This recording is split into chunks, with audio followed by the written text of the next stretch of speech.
हम आरक्षण के विषय पर आपसे प्रश्न करेंगे। अभी जैसे कांस्टेबल भर्ती का मामला है उत्तर प्रदेश का, अब सीमा को लेकर सामान्य वर्ग के लोग सवाल खड़े कर रहे हैं, कैसे देखते हैं आप इसको? बिल्कुल, देखिए जो समान वर्ग के अभ्यर्थी हैं उनकी जो आयु सीमा उनको प्रदान किया गया है वो 18 से 22 वर्ष तक है। लेकिन जो दूसरे वर्ग के लोग हैं, जो अभ्यर्थी हैं, जो छात्र हैं, किसी को 27 वर्ष का आयु सीमा में उनको दिया जा रहा है, किसी को 30 वर्ष तक दिया जा रहा है। तो ऐसे में जो समान वर्ग के अभ्यर्थी हैं, क्या वो 22 साल की आयु में वो बूढ़े हो जाएंगे और बाकी के जो 27 में 28 में हैं वो जवान ही बने रहेंगे? तो ऐसे में हम सरकार से कहना चाहेंगे कि समान वर्ग के छात्रों को भी, अभ्यर्थियों को भी आयु सीमा में छूट मिलना चाहिए। मैं कई पहलू हैं, जैसे प्राइवेट सेक्टर में भी इसकी बात चल रही है जी, आउटसोर्सिंग में भी बात कर रहे हैं, तो इसको आप सही मानते हैं, गलत मानते हैं? रिजर्वेशन निश्चित तौर से रिजर्वेशन बिल्कुल पूर्णतः गलत है। ये हमारे देश के लिए ये सही नहीं है। और दूसरी तरफ आप देखिए कि जो रिजर्वेशन का मामला है, जो योग्यता है, जो जिसके पास प्रतिभा है, उसके सम्मान के साथ, उसके योग्यता के साथ खिलवाड़ किया जा रहा है, चाहे वो प्राइवेट सेक्टर में हो या आउटसोर्सिंग का मामला हो। ओवरऑल सिर्फ और सिर्फ रिजर्वेशन आरक्षण जो है देश को गर्त में ढकेलने का कार्य कर रहा है। सवाल ये भी है, जो लोग इसके समर्थक हैं जी, कि कुछ ऐतिहासिक कारणों से देश के संसाधनों पर कुछ वर्ग विशेष का अधिकार रहा है, कब्जा रहा है जी, और इस वजह से जो वंचित तबका है वो आगे नहीं बढ़ पा रहा है। इसके जवाब में क्या कहेंगे? देखिए, जो 70% इन लोग का मामला है, ये इसमें हम ये कहना चाह रहे हैं कि जिसके पास योग्यता है वही तो आगे आएगा, वही तो सरकारी नौकरियों में आएगा। आपको 70 सालों से 75 सालों से रिजर्वेशन दिया जा रहा है, आप क्यों नहीं आगे आ पा रहे हैं?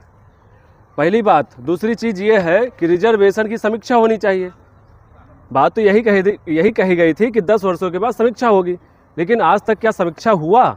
सिर्फ और सिर्फ ये राजनेता अपने राजनीतिक स्वार्थ के चक्कर में इसको सिद्ध करने के लिए रिजर्वेशन को बढ़ा रहे हैं। समय समय पर आरोप ये भी लगते हैं कि जो सामान्य वर्ग के लोग हैं, विशेषकर ब्राह्मण समुदाय जो है, वो समाज के वर्गीकरण का जिम्मेदार ठहराया जाता है, कि इसी की वजह से सामाजिक विषमताएं जन्म ले रही हैं।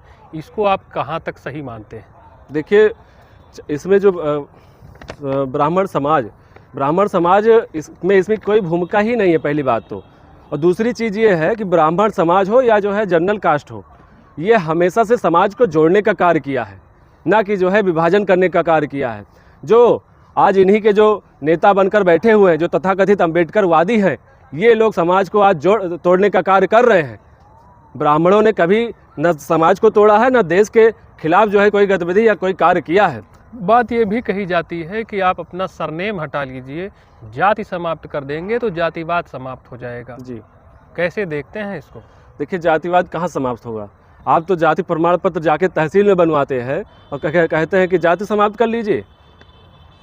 आप ही गलत हैं, भ्रष्टाचार में आप ही लिप्त हैं। इसी जाति के आधार पर इनका आरोप ये है कि हमारे साथ भेदभाव, छुआछूत, सामाजिक, आर्थिक, तरह तरह के हमारे साथ डिस्क्रिमिनेशन हुआ है, भेदभाव हुआ है। जी, इसको आप कैसे देखते हैं? कोई भेदभाव नहीं हुआ है। हमेशा से, आज नहीं, आप 100 वर्षों से उठा के देख लीजिए, 500 वर्षों से उठा के देख लीजिए, सिर्फ और सिर्फ इनका पोषण हुआ है, इनका कोई शोषण नहीं हुआ है, ना इनके साथ कोई भेदभाव हुआ है। अब जो है देश में लोकतंत्र स्थापित है, इससे पहले राजतंत्र था, और राजतंत्र में जो जमींदार हुआ करते थे, राजा हुआ करते थे, उन्हीं की ज़मीनों पे आज हम जो हमारे वर्ग के दूसरे वर्ग के लोग हैं, आज उन्हीं की ज़मीनों पे अपना घर द्वार मकान सब बना के रह रहे हैं, उन्हीं के संरक्षण में रह रहे थे। तो ऐसे में इनका कोई शोषण कोई नहीं हुआ, इनका सिर्फ और सिर्फ पोषण हुआ है। आरक्षण की वजह से सामाजिक विभाजन से सांस्कृतिक दमन और सांस्कृतिक दमन से धर्मांतरण की घटनाएं देखने को मिल रही हैं। आप धर्मांतरण को आरक्षण से कैसे जोड़ पा रहे हैं? देखिए, धर्मांतरण की जो गतिविधि है, ये बाहरी लोग हैं, वो हमारे देश में बैठे जो बागड़ बिल्ले बैठे हुए हैं, जो जिस पतरी में खा रहे हैं उसी पतरी में छेद करने का कार्य कर रहे हैं। सिर्फ और सिर्फ ये हमारे समाज को तोड़ने का कार्य कर रहे हैं। और रही बात रिजर्वेशन की, वो तो बाहर से आके बाहरी फंडिंग से हमारे समाज को तोड़ रहे हैं। ये तो हमारे घर में ही बैठ के हमारे समाज को तोड़ने का कार्य कर रहे हैं रिजर्वेशन की वजह से। तो ऐसे में जो हमारे देश की एकता और अखंडता है, उसको क्षति पहुंचाने का कार्य कर रहे हैं।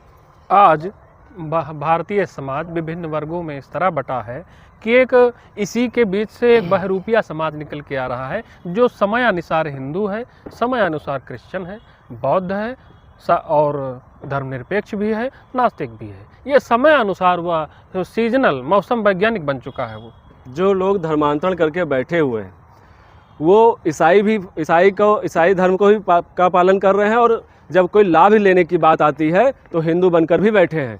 ऐसे लोगों पर सरकार को इनकी पहचान कर इनको या फिर हिंदू धर्म से अलग किया जाए और या फिर इनको ईसाई धर्म से अलग किया जाए। आपने समस्या तो बहुत बखूबी गिनाया। हम चाहते हैं कि हाल ही जो रिजर्वेशन की जो स्कीम है, कहीं न कहीं लोगों का ये दावा है कि अमुक तबके को आर्थिक सामाजिक रूप से उसकी तरक्की हो सके, वो मुख्य धारा में जुड़ सके, इसलिए स्कीम लागू की गई। लेकिन अब तक कोई परिणाम नहीं मिला है। तो इसके विकल्प के तौर पर आप क्या देखते हैं?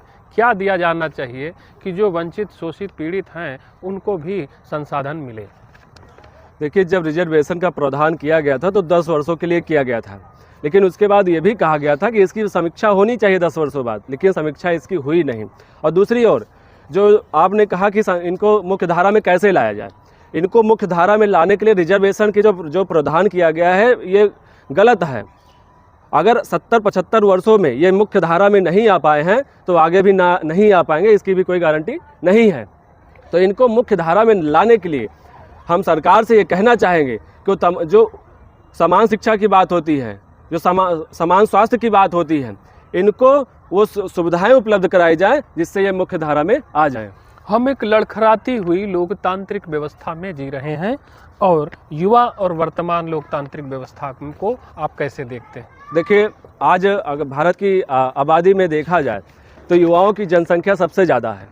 लगभग 60% युवाओं की भागीदारी है जनसंख्या में। तो ऐसे में हम ये भी देखते हैं, अभी 2024 का जो साल बीता था उसमें जो पेपर लीक का मामला हुआ था, एग्ज़ाम लीक का मामला जो हुआ था, सबसे ज़्यादा उस वर्ष में हुआ है।